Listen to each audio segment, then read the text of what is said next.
There's a certain quietness in the moments just before the world fully stirs, a kind of stillness that clings softly to the edges of early dawn. You might have felt it, that gentle pause in time when everything seems held in delicate balance between night and day. It's a liminal space where the usual hustle has not yet begun, and the very fabric of the morning feels almost sacred. Some people move naturally into this space, as if they belong there, while others awake later, chasing their own rhythms. This early quiet is not just a habit or a schedule. It feels like a secret conversation with the day itself, a subtle communion that offers a certain solace. What nobody talks about, though, is how this relationship with early rising can be layered and complex, far beyond the simple surface of just getting up early. It's less about a routine and more about an inner world that responds uniquely to those tender morning hours. It's easy to assume that people who love waking up early are simply more disciplined or productive. That idea feels reasonable. After all, early risers often accomplish more by midday, or so it seems. This belief sits comfortably with us because we admire the image of someone who greets dawn with eagerness and intent. Who would not want to emulate that sharp, purposeful start? It appeals deeply to our desire to feel in control, capable, and ahead of the curve. Now, you might be thinking that this makes early rising sound like a badge of perfection. Yet what nobody talks about is the emotional texture beneath that choice. The early riser's life is not just about productivity. It is a dance with their own sense of peace, doubt, and identity. There is no one-size-fits-all formula here. Instead, loving the morning might be a form of inner alignment, a way of finding quiet when the rest of the world is still distracted and loud. This feeling emerges not from sheer willpower, but from a subtle, almost unconscious synchronization with a part of ourselves that craves calm and clarity. Imagine early rising as stepping into a river flowing through a wide valley. In the morning, this river moves gently, softly, almost hesitantly. It carries the freshness of the night's coolness and the promise of new beginnings.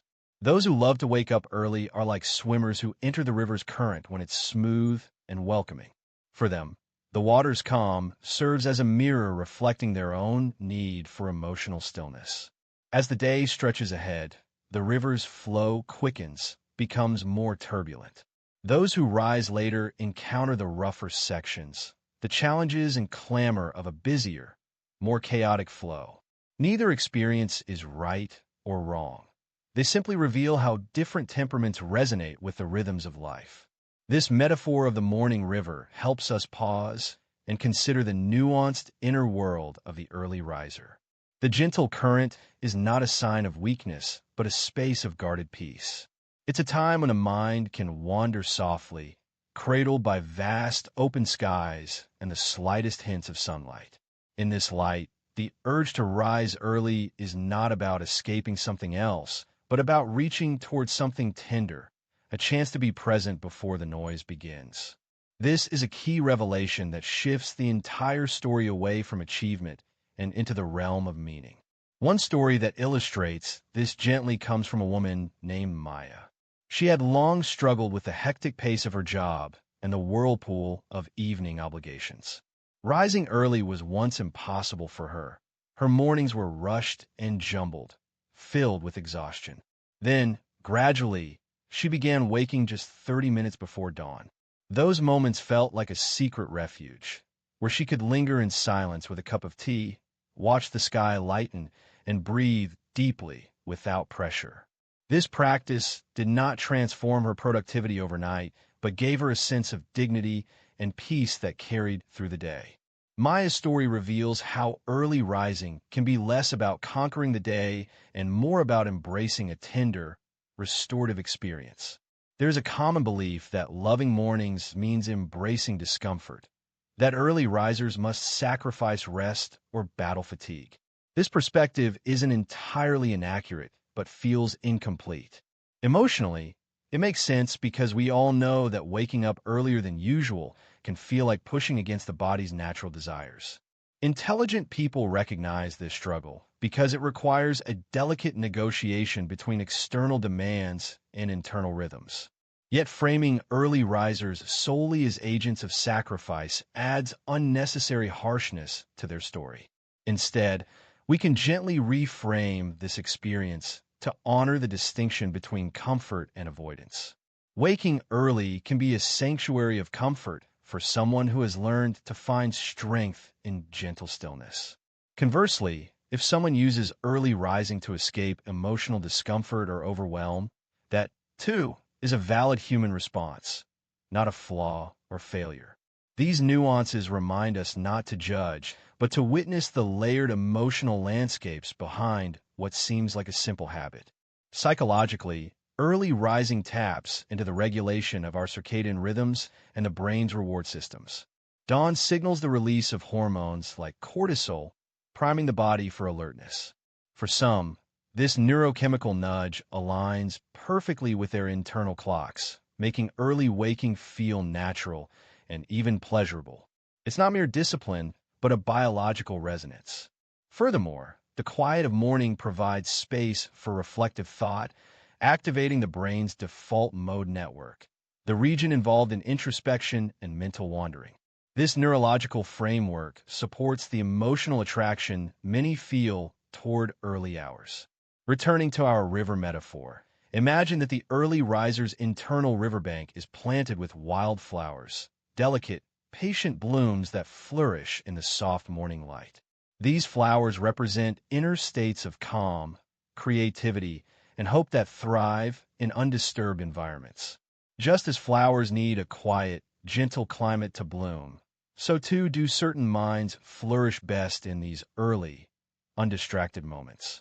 This image revisits and deepens our understanding of why some people find joy in dawn rather than the noisy rush of midday.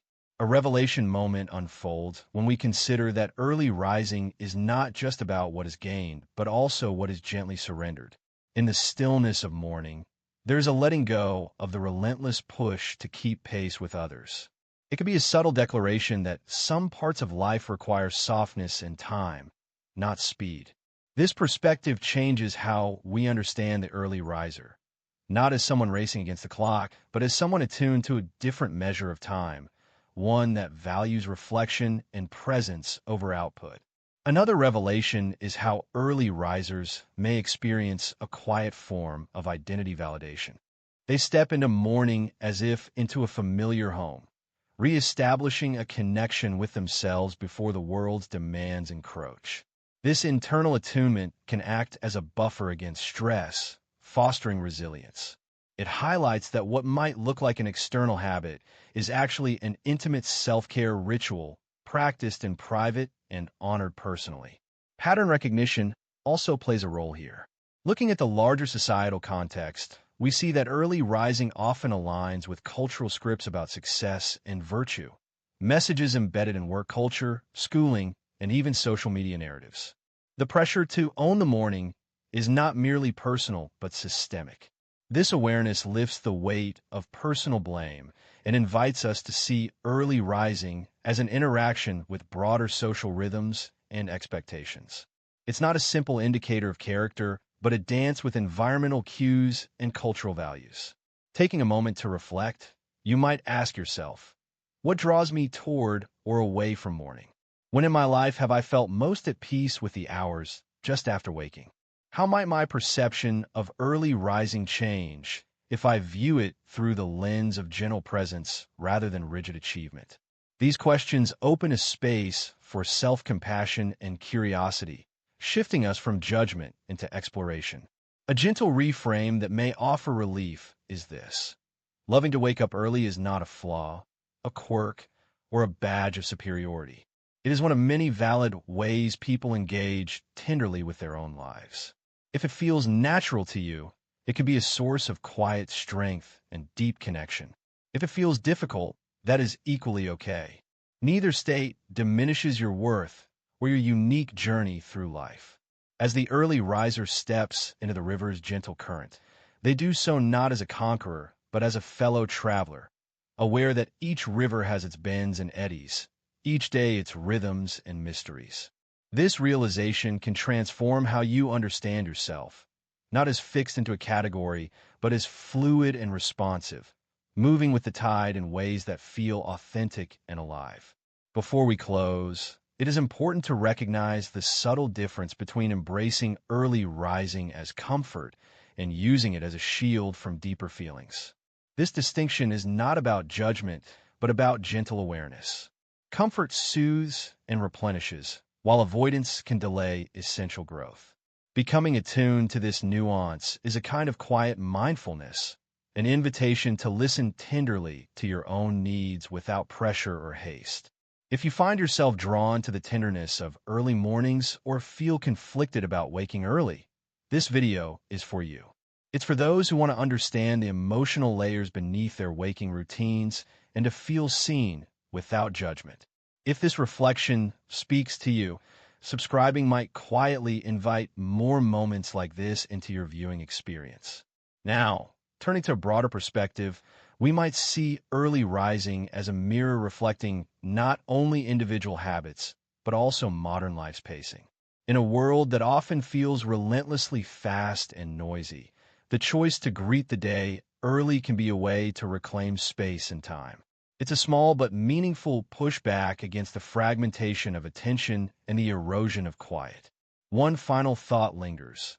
How might your identity shift if you viewed your relationship with morning as an expression of your deeper needs rather than a mark of your productivity or character? What happens if you allow yourself to step gently into whatever hour feels most nurturing to your spirit? This gentle reconsideration opens the door to kindness toward yourself and your rhythms. If this exploration of early rising has helped you feel a little less alone or a bit more understood, it might help someone else too. Sharing these reflections can quietly invite others into gentle conversations about their own experiences. You might be curious about another quiet ritual that speaks to our inner landscapes, the psychology of people who enjoy walking barefoot. Like waking early, it invites us into a different pace, a different way of being, one that centers presence and connection in unexpected ways. This overlap hints at the richness of human experience and the many ways we find tenderness in the world. Thank you for spending this time reflecting gently on what it means to love waking up early. May you carry forward a tenderness for your own rhythms, wherever they lead you.